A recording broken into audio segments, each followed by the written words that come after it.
What's up, Eagles Nation? What's going on, NFL world? How you doing, division rivals? This is Steven Hyder with Gate City Sports Channel, the sports channel where the cerebral NFL fan comes for about 10 minutes of daily content. Good morning, good afternoon, or good evening, whenever it is that you get around to watching this video. What's up, guys? Steven Hyder, Gate City Sports Channel. Listen, if you're new to the channel, guys, if I can ask you to do me a huge favor, go ahead, guys, hit that thumbs up button and consider subscribing. It's greatly appreciated, guys. All right, number two. Guys, I apologize for missing some time yesterday, but as many of you guys know, listen, I substitute teach and I operate a eBay business. You guys can see behind me. You can see those shelves. I had to put in some work yesterday. Guys, you also got to keep in mind that I do run baseball camps and I do some coaching camps when it comes to football. And when those things come up, it kind of pulls me away sometimes. But I'm back, I'm here, and I'm ready to talk football, y'all. All right, today's topic. One of the things that I really wanted to jump into today, guys, is I really wanted to talk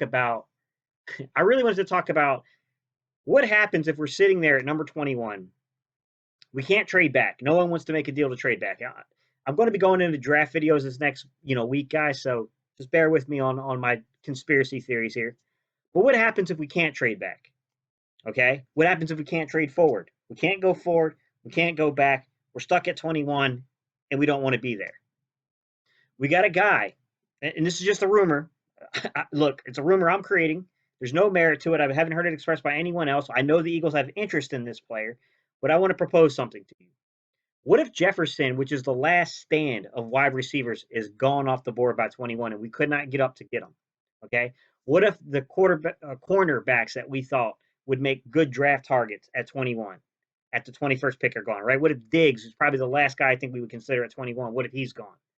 What if, Yatir Gross is gone? What if, we end up losing the opportunity to get Epineza, those two defensive ends? Okay? What if we're sitting in limbo to where the five big offensive tackles are already off the board? Okay, and we're sitting there at 21 with no player in sight that we want to draft. I want to bring something up. I want to create a rumor, if you will. Okay? My rumor?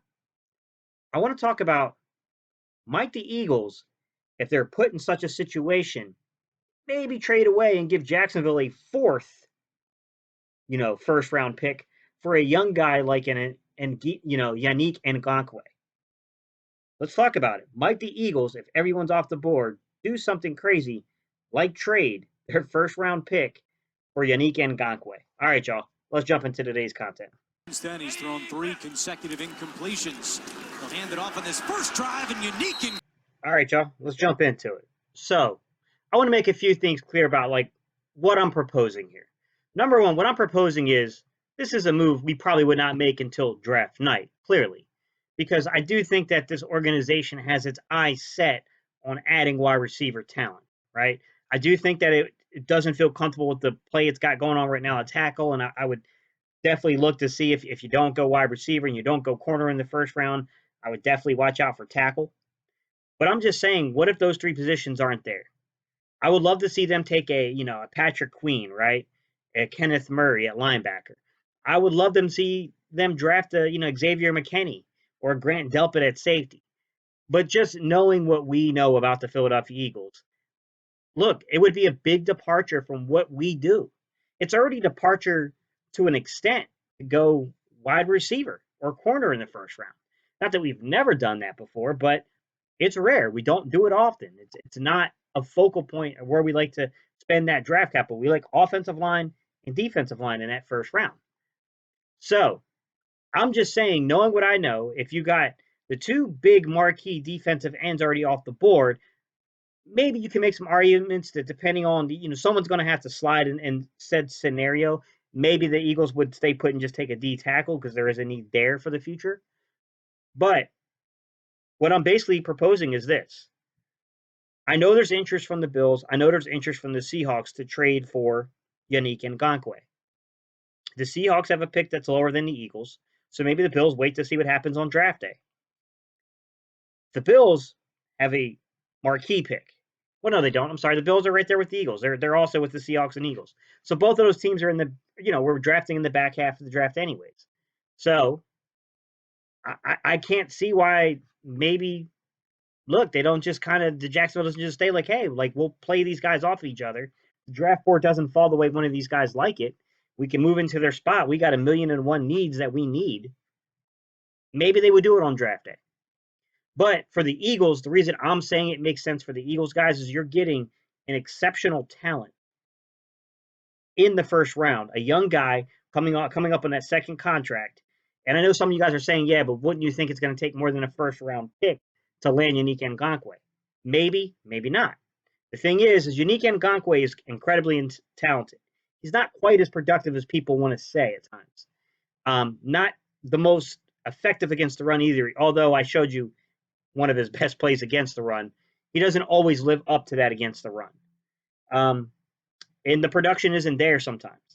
Not to mention, the bottom line is you don't got him underneath a long-term contract. Without him having a long-term contract in place and you basically putting him on the franchise tag, you're not going to get the. I think even a first-round value for him could be a stretch underneath the franchise tag without a contract in place.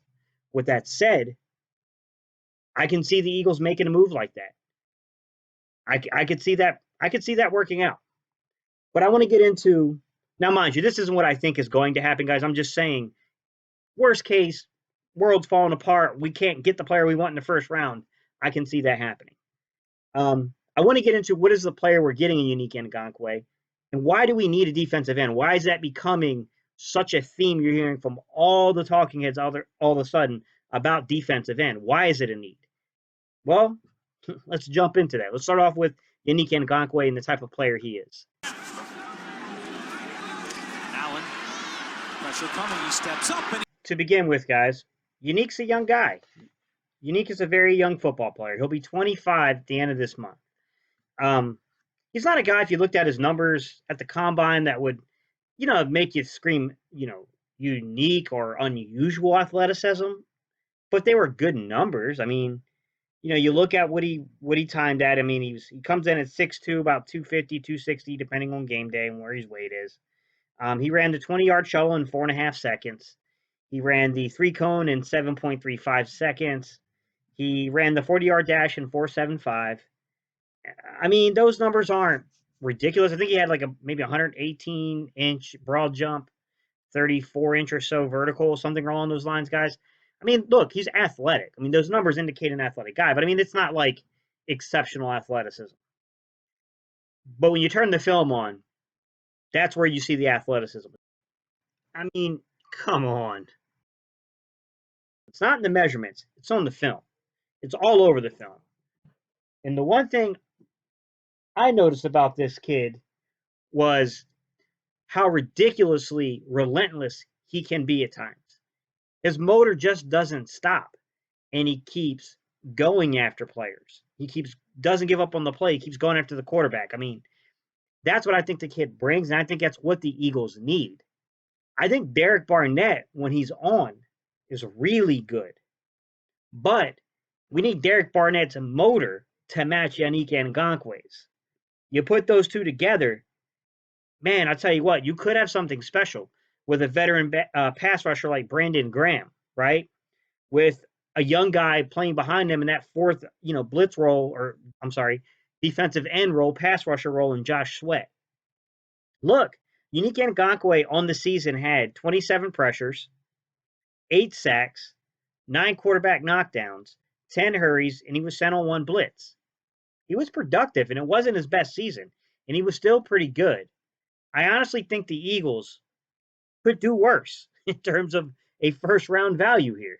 Now, the complication becomes, guys, and I've been saying this all along, is maybe we shouldn't be worrying about spending $16, $17 million on corner. We should be looking at pass rushers for that price. But nonetheless, that's where the complexity of such a scenario I'm proposing runs into a lot of trouble, which is you got to pay the guy at the end of the day.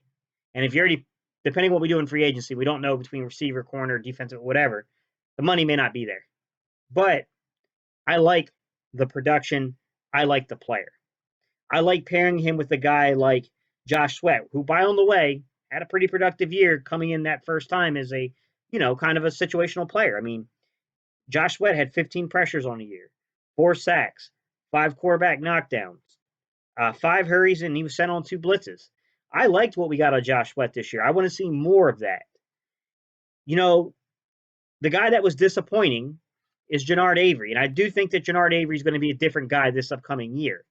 But I mean, Jannard Avery on the season only had, you know, 1 pressure, a half a sack, no quarterback knockdowns, no hurries, and he wasn't utilized on any blitzes. That's not exactly the most productive guy. But you pair that with a veteran guy like Brandon Graham, who had 30 pressures on the season, 8.5 sacks, 8 quarterback knockdowns, 13 hurries, and was sent on a blitz. You got something. Graham can be that third guy, that veteran presence, that Chris Long that can play inside, outside, can create all kinds of problems. Can you imagine a pass rush situation, guys, where we can legitimately march out, Unique Ngakoue? Then you got a guy like, Derek Barnett on the other side. And then you kick, a guy like, Brandon Graham inside alongside Fletcher Cox. Man, that's a disruptive force on a 3rd and long. That's where I think the Eagles, why I think, not where, but I think that's why the Eagles could make such a move. But I want to know your thoughts. So let's jump into the question of the day. All right, guys. Number one, thank you all for watching the video. I greatly appreciate it. I know you guys are, you're giving away time to spend it here listening to this random guy talk about Eagle stuff on YouTube. Greatly appreciate it, guys. All right, number two, I just want to state this and I want to be clear about it. I'm not saying this is some kind of a high probability. I'm not even saying there's an adequate source for me to even speculate this. I'm just saying, as I thought about scenarios, this is a weird conspiratorial, aspect to the draft that kind of popped in my mind like, holy crap, I wonder if the Eagles would do something like this. Because I could see a situation or a scenario to where you're really stuck at 21 and there's just no player you value at 21 and you're like, okay, what do we do? Do we reach for a guy that we don't think has the value to be a the 21st pick, or what do we do? So that's where this is coming from. Me personally, and you guys will see this week, I have guys pegged that I think we should target, the guys that we think I think we should draft. And by the way, keep watching because coming up, I'm going to release my first round mock draft. That is coming up this week. Hint, hint, maybe tomorrow. All right. So questions of the day. Number one, how would you feel if the Eagles traded a first for Unique Ngakoue? Mind you, this situation means that we didn't get anyone in free agency that would break this kind of deal. We didn't break the bank on a corner or anything like that that would cause us to where you just can't make a move like this.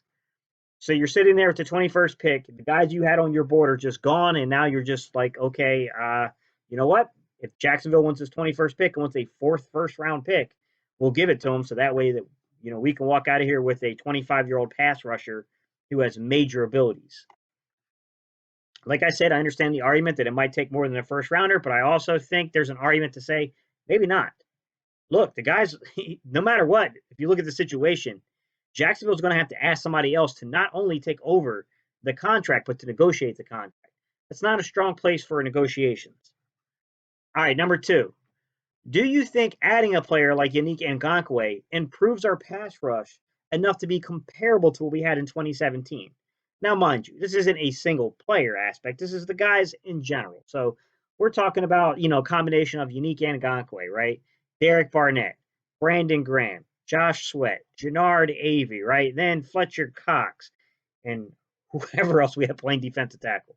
Let's just imagine it was, Malik Jackson and Hassan Ridgeway or Tim Jernigan, whoever you have in that group, right? Maybe an Anthony Rush comes back as a 4th DT run stuffer. I don't know. Do you think that defensive line altogether has the components of a serious pass rush? All right.